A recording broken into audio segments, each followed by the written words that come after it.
248 kilometre लंबा metro का network था, जो आज बढ़ करके 1095 किलोमीटर से अधिक हो चुका है और 26 शहरों में अभी तक ये पहुंच चुका है। इसी तरीके से एयर कनेक्टिविटी के क्षेत्र में भी बहुत बड़ा बदलाव हम सब ने देखा है।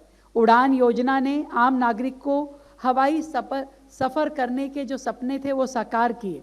आज देश में 164 से अधिक एयरपोर्ट चल रहे हैं और भारत दुनिया का तीसरा सबसे बड़ा डोमेस्टिक एविएशन मार्केट बन चुका है। डिजिटल इंडिया आज दुनिया के लिए एक मिसाल है। प्रधानमंत्री ग्रामीण डिजिटल साक्षरता अभियान के तहत 6 करोड़ से अधिक लोगों को डिजिटल एम्पावरमेंट मिला और भारत नेट प्रोजेक्ट के माध्यम से लगभग 2 लाख से अधिक ग्राम पंचायतों को ऑप्टिकल फाइबर नेटवर्क से जोड़ा गया। बहुत बड़ा काम था। इससे पहले कभी किसी ने इस प्रकार से सोचा नहीं था कि भारत जैसे देश में इस तरीके की नेटवर्किंग स्थापित हो सकती है। मेक इन इंडिया, आत्मनिर्भर भारत अभियान से भारत को ग्लोबल मैन्युफैक्चरिंग हब के रूप में नई पहचान दी गई। इलेक्ट्रॉनिक प्रोडक्शन जो है वो लगभग 6 गुना ज़्यादा बढ़ा है। आज भारत दुनिया का दूसरा सबसे बड़ा मोबाइल फ़ोन मैन्युफैक्चरर बन गया है। आज हम अपनी देश की ज़रूरत के मुताबिक अधिकतम मोबाइल अपने यहाँ ही मैन्युफैक्चर कर पा रहे हैं। सेमीकंडक्टर सेक्टर में लगभग 1,64,000 लाख करोड़ रुपए से अधिक की इन्वेस्टमेंट ने भारत को ग्लोबल टेक्नोलॉजी हब की दिशा में एक मजबूत बढ़त दी है।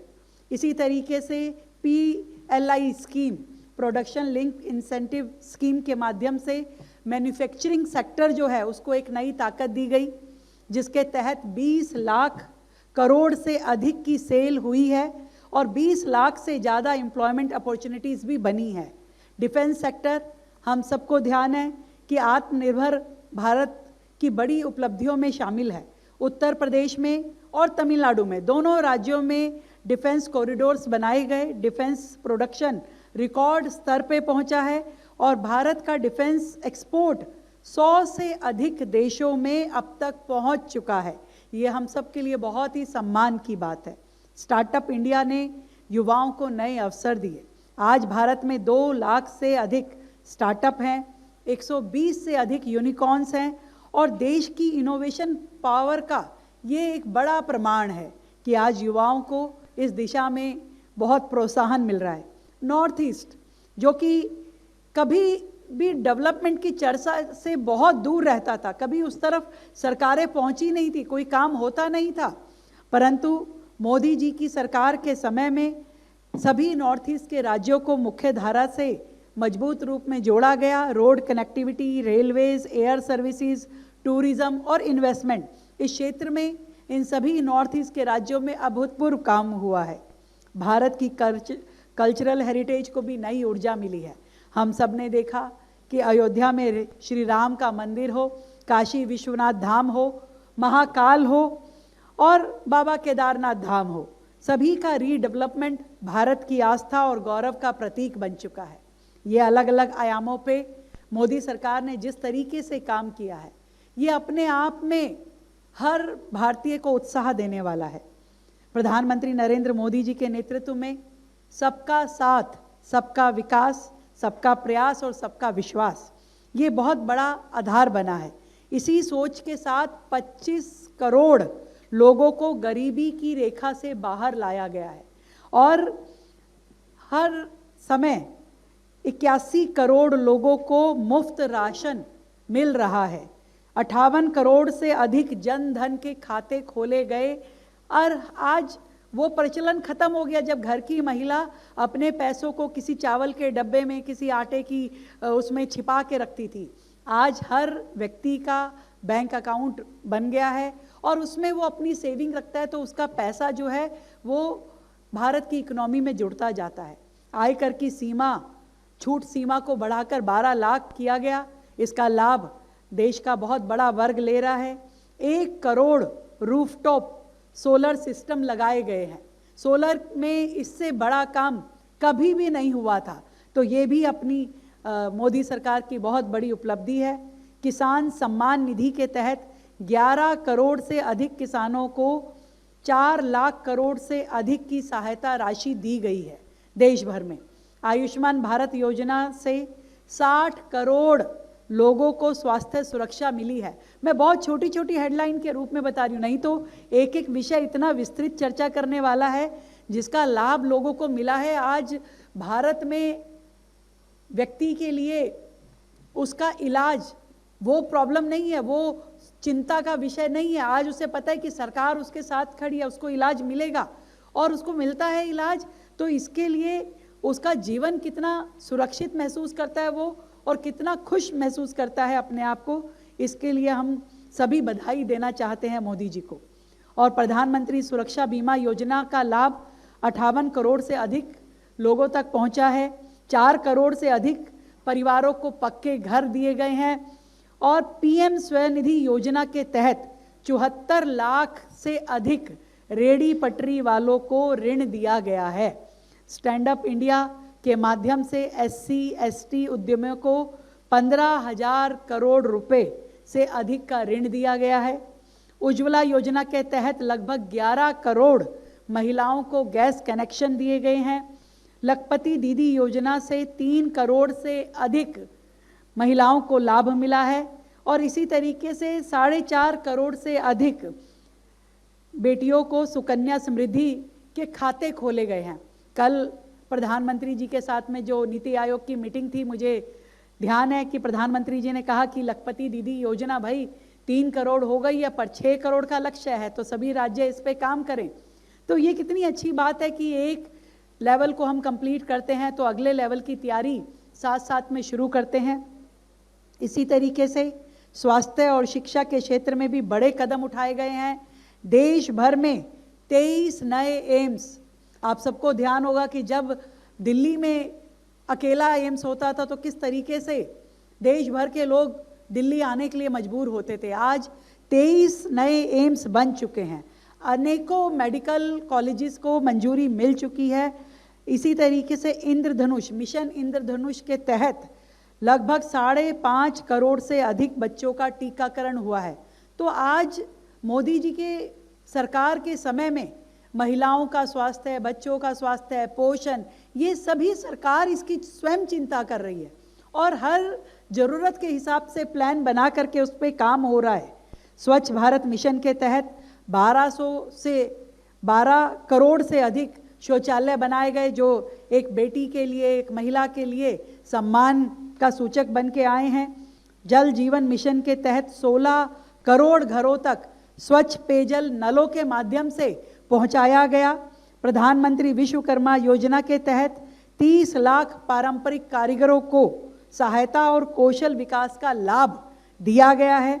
जनजातीय समाज के विकास के लिए 15,000 करोड़ रुपए का विशेष प्रावधान किया गया। देखिए, आप कोई एक भी सेगमेंट छूटी नहीं है और देश भर में हर राज्य को इसका लाभ मिला। और मुझे खुशी इस बात की है, जब मैं दिल्ली की चर्चा करती हूँ कि दिल्ली जो देश की राजधानी है, जो पिछली केंद्र सरकारों के समय में कुछ कर नहीं पाई, अपनी लीगेसी प्रॉब्लम्स को सुलझा नहीं पाई, परंतु मोदी जी के ये 12 साल का कार्यकाल हम दिल्ली वालों के लिए किस प्रकार का सौभाग्य लेके आया, मैं उसे भी आप सबको बताना चाहती हूँ।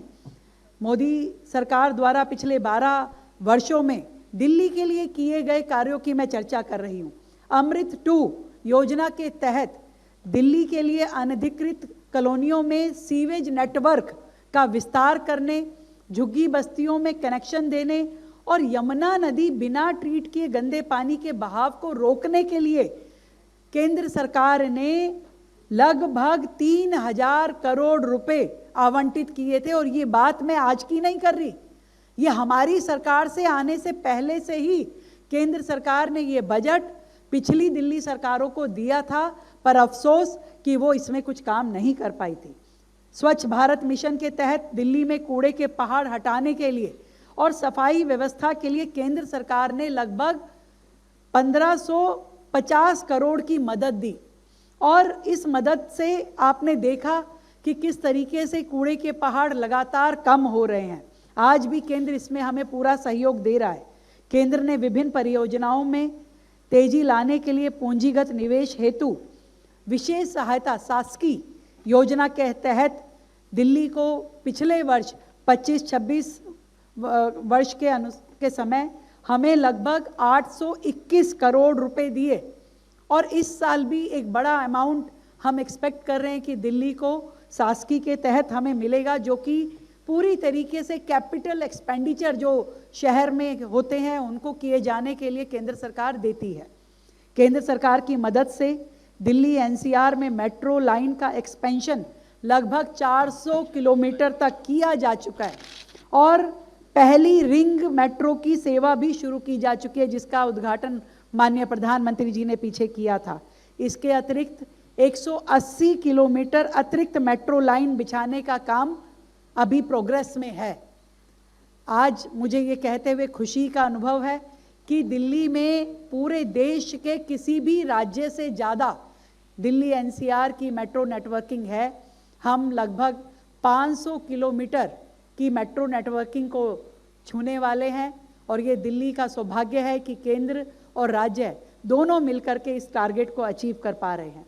केंद्र सरकार द्वारा इंफ्रास्ट्रक्चर के क्षेत्र में जब मैंने पूरा कैलकुलेट किया, आदरणीय हर्ष जी यहाँ बैठे हैं जो स्वयं हमारे केंद्रीय राज्य मंत्री हैं ट्रांसपोर्ट विभाग के, हमें लगभग 1.25 लाख करोड़ रुपए दिल्ली को इन 12 वर्षों में मिला, जो कि कुछ योजनाएं पूरी हो चुकी हैं, कुछ वर्तमान में चल रही है और कुछ भविष्य के लिए तैयार की जा रही हैं।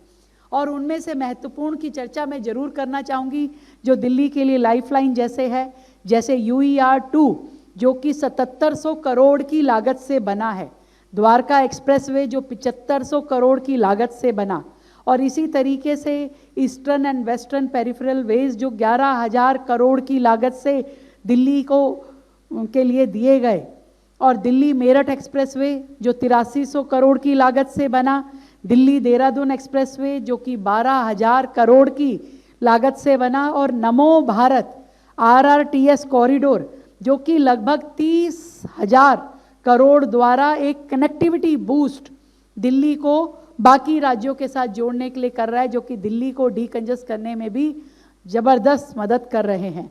भारत सरकार ने दिल्ली एयरपोर्ट की क्षमता बढ़ाने के लिए 12,000 करोड़ का निवेश किया, और इसी तरीके से दिल्ली में विश्व स्तरीय इंफ्रास्ट्रक्चर जैसे भारत मंडपम, जैसे यशोभूमि कन्वोकेशन सेंटर, प्रगति मैदान का जो आधुनिकीकरण हुआ, और ऐसे ही बाबा साहब का महापरिनिर्वाण स्थली जो बनी, अंबेडकर इंटरनेशनल सेंटर बना, नया संसद भवन बना, PM संग्रहालय बना, राष्ट्रीय हमारा शहीद स्मारक बना, कर्तव्य पथ, कर्तव्य भवन, ये सारे वो लैंडमार्क अचीवमेंट्स है जो देश का सम्मान बढ़ाते हैं, देश की प्रगति के ये सूचक हैं। इसी तरीके से फेम के तहत और NEBP के तहत दिल्ली को अभी तक 4,550 इलेक्ट्रिक बसें दिलाई जा चुकी हैं, और साथ ही PM E-ड्राइव के तहत और 6130 बसों की मंजूरी भी दिल्ली को दी जा चुकी है। ये दिल्ली की पर्यावरण को बेहतर रखने की, प्रदूषण को कम करने की समस्या के लिए बहुत ही बड़ा स्टेप है जो हमें केंद्र सरकार से मिल रहा है। PM उज्ज्वला योजना की बात यदि मैं करती हूँ तो दिल्ली में लगभग 3.25 लाख कनेक्शन सिर्फ मात्र दिल्ली में दिए गए हैं, और LPG के नए कनेक्शन देने का अर्थ है कि हर परिवार को, हर महिला को उस तरह का स्वस्थ जीवन इसके माध्यम से मिला है। PM स्वनिधि योजना के तहत दिल्ली में लगभग 2 लाख स्ट्रीट वेंडर्स को 350 करोड़ से भी ज़्यादा की आर्थिक मदद केंद्र सरकार ने दी है, जिससे वो छोटा व्यापारी, छोटा रेडी पटरी वाला व्यक्ति भी मतलब बिना ब्याज की इस राशि को लेता है, अपना व्यापार बढ़ाता है, अपना काम बढ़ाता है। ये सच में इनके जीवन को एक नई स्वास्थ्य देने जैसा है। आयुष्मान भारत योजना के तहत हमने, केंद्र सरकार ने 5 लाख और दिल्ली सरकार में उसमें अपना 5 लाख जोड़ा, तो 10 लाख तक का मुफ्त इलाज दिल्ली में अब हो रहा है आयुष्मान भारत योजना के अंतर्गत। और इस योजना की मदद से मुझे ये बताते हुए खुशी है कि मात्र इस 1 साल के कार्यकाल में 43,000 लोगों का इलाज अभी तक हो चुका है। इससे भी ज़्यादा की फिगर है।